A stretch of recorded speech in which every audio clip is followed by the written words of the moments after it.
Hello, kings, queens, and monarchs of every element. I am the one, the only, the RJB0, also known as RJ the Jank Monarch. With nationals behind us and worlds on the horizon, the fall 2022 Yu-Gi-Oh! Season is well and truly underway, and with it is coming the resurgence of one of the most exciting new events in Yu-Gi-Oh! The Intercollegiate Tournament Series. This October 29th, students from all across the country will be coming together to fight it out for their school's glory and for a whole heap of prizing. Today, I get together with some of the tournament organizers to find out what they're all about and see how you and your school can get involved. Let's see what they have to say. All right, I am here with Ramiro Steinmann Petrasso of University of Washington, the tournament organizer for this year and former president of University of Washington's UW Dueling Dogs. And I've also got Brendan Outlaw, former president of Ohio State's Club Yu-Gi Ohio and Intercollegiate League officiator. How are y'all doing today? I'm doing great. Always good, can't complain. It's great having you both on here. So I want you all to tell me about this awesome tournament series we're having coming up in this October. What is the Intercollegiate Tournament Series? So my freshman year of college, that was 2018, I just kind of began coming up with this concept of, it'd be so cool to play against other, schools' clubs for Yu-Gi-Oh! And over winter break, I just kind of started drafting up emails and looking up all like the big schools, seeing if they had a TCG club or a Yu-Gi-Oh club or even an anime club. And I'd email the president. I had like this copy and paste message where I'd fill in the relevant name or relevant club information and send it and see who would respond. And Ramiro was one of the people that responded and got back to me on it. And eventually you just sort of got all these people together. I made a Discord for it, and the rest is history. We now have a league with a whole bunch of teams from schools across the country that'll play head-to-head remote duel matchups, and then once a year, we'll get together for a big intercollegiate national champion. That's right, and lucky for us, the current iteration of the Intercollegiate Championship Series is being hosted at my university, the University of Washington, this year on October 29th. Awesome. So what's the format for this tournament that's happening in October? The format for this tournament is using the advanced format, the current ban list, and current card pool. We'll be playing a 3v3. The idea is that each school gets to submit up to 3v3 teams, so up to a maximum of 9 players. And those 3v3 teams each compete for the title of Intercollegiate Champion. It's a very exciting tournament. It gives each club, each university, a chance to prove that they are the best at Yu-Gi-Oh! And a chance to prove that they're worthy of the title of champion. We get plaques made and everything that go out to the school with the school's logo on it that say national champions. Ohio State's won back-to-back, so we've got 2 of them. Nice. Yeah, so tell me about what's on the line. Besides a fancy plaque for your school, what can people win at this tournament? So right now, we've got an entire case of Darkwing Blast on lock for this tournament. The winning team will get 2 boxes each of Darkwing Blast. The second place team will get 1 box each of Darkwing Blast. And the third and fourth place teams will get 1 box total. And that's just so far. We still have some more prize support coming in. I've got additional prize support in the form of like big binders, the 12x12s or the 9x9s. I have to go back and look. But big old binders, I got card sleeves, I got deck boxes, I got stuff to give out. But as of right now, that is just what Washington has contributed. I'm still building up some prize support on the side to toss into the pool, make it a little bit sweeter. So it sounds like there could be more on the horizon. Yes, sir. So from hearing y'all chat about this is not your first rodeo. It sounds like there have been a couple of Intercollegiate Tournament Series before this. Tell me about those. How did they go? Yeah, so very first one was in 2019, hosted by Ohio State at Ohio State, and that went incredible. I mean, we were expecting probably 3 or 4 teams, and we got 7, so that worked out a little bit better than what was planned. But it was just really nice to wake up that morning, know there was a big event going on, walk into the venue, see that we had all the signs laid out for our event and the arrows pointing, and just getting to meet everybody from around the country, getting to meet Ramiro is a good example. It actually went pretty well. We had a stream set up, we had commentators, we had a stream going, we had a couple thousand people watching, really good prize support, great sponsors that we still use. And yeah, so 2019 was incredible. Ohio State won, which made it even better. Just I was on the team, so personal point of pride. And then we had COVID hit, sadly, in 2020, and so we couldn't do it again. We were actually going to host it in UF, but COVID kind of messes with everything. So we switched to an online format for 2021. Most recently just did it online. Unfortunately, we kind of had to because COVID was still putting some restrictions on the way that everything was going. And University of Washington came in second. Ohio State once again took the win. But because we have internal rules in place with the league itself to make sure that the same team doesn't keep hosting, just to get a variety of, colleges around the country getting the opportunity to host, we went to our runner-up, which was Washington. And now we're back in person. Ramiro, what are you excited about from this year's event?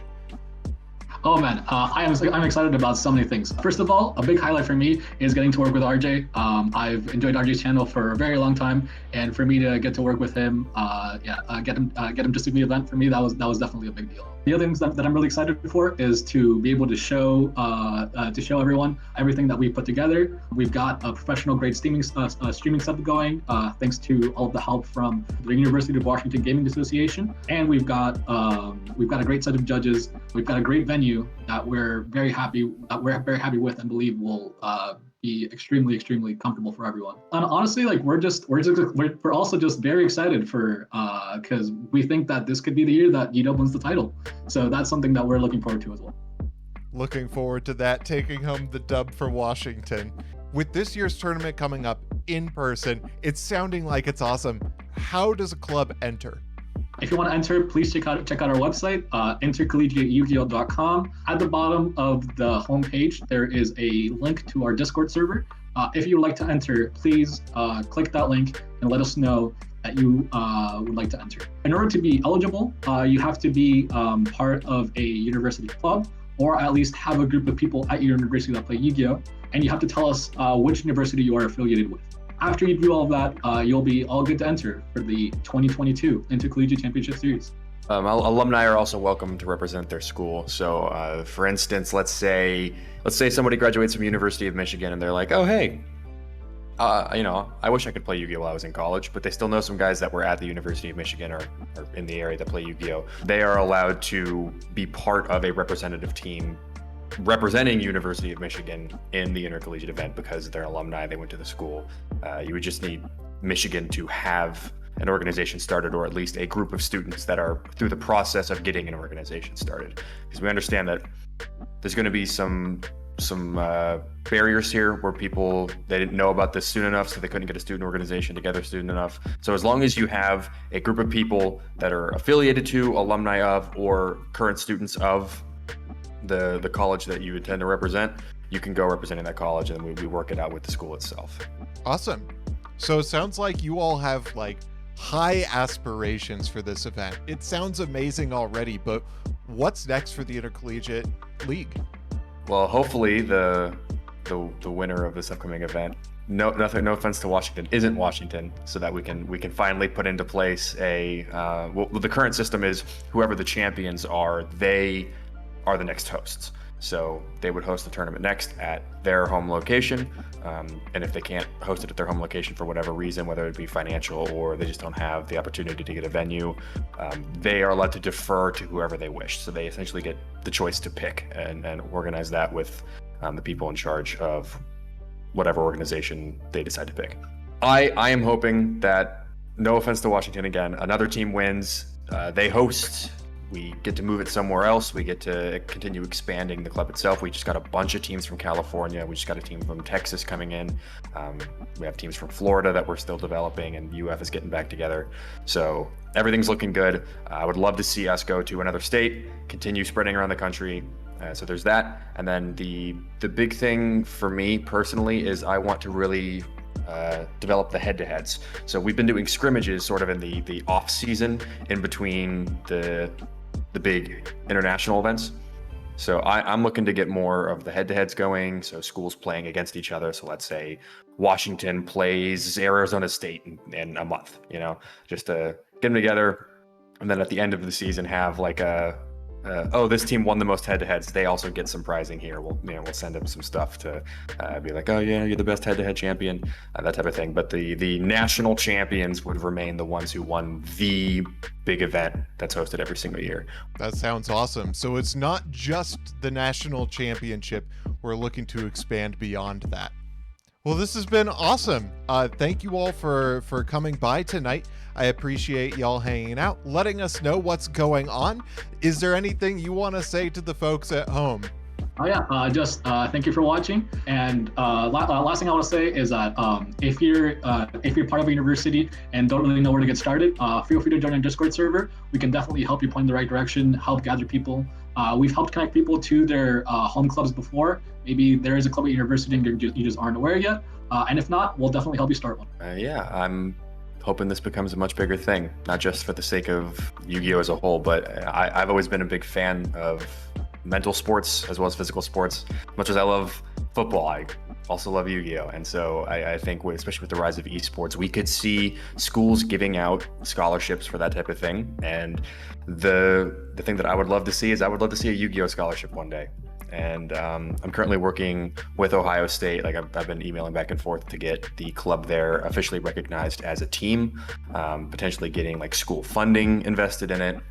And maybe this is the big picture. I've sent some emails about it back and forth. I talked to Julie Hedberg at it at Nationals, actually. Maybe Konami officially sponsors the league and we get an actual Konami-sponsored Yu-Gi-Oh league with scholarships and everything to boot. So that's the end goal, but we just kind of have to keep going up from there. We have to get enough publicity, get well known. Thanks again to Brendan and Ramiro for letting me get a little bit of insight into the Intercollegiate Tournament Series, and that's not going to be the end of it. As you heard from them, I'm going to be involved every step of the way. So if you want to see more coverage of the Intercollegiate Tournament Series, make sure that you are subscribed, because I cannot wait to get more involved in this and to show you what this tournament is all about. If you want to get involved, remember to head over to intercollegiateyukio.com and join in on the Discord server. Looking forward to going through this journey with all of you. Go forward in humble confidence, my friends. Have a good night.